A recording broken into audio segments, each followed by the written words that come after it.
ബൈബിളിൽ കാണുന്ന രണ്ടാമത്തെ തോട്ടം ഗത്സമേൻ തോട്ടമാണ്. അവിടെ മനുഷ്യപുത്രൻ തീരാ വ്യഥയില്, ഏകാന്തതയില്, കടുത്ത വേദനയില് ഉരുകി പ്രാർത്ഥിക്കുകയാണ്.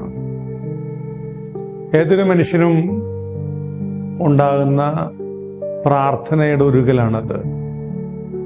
അവിടെ മനുഷ്യൻ്റെ ഹിതമല്ല, മറിച്ച് ദൈവത്തിൻ്റെ ഹിതത്തിനാണ് പ്രാധാന്യം.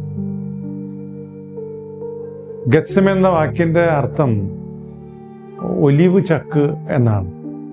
ഒലിവ് ചക്ക്, ഒലിവെണ്ണ ഊറ്റിയെടുക്കുന്ന, ഒലിവ് കായ്കൾ ചതയുന്ന ചക്കാണ് ഗത്സമേൻ എന്ന് പറയുന്നത്.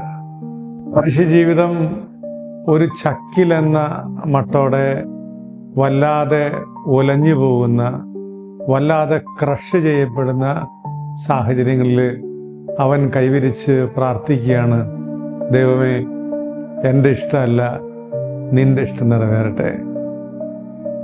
അത് തോട്ടത്തിൻ്റെ രണ്ടാം ഘട്ടമാണ്.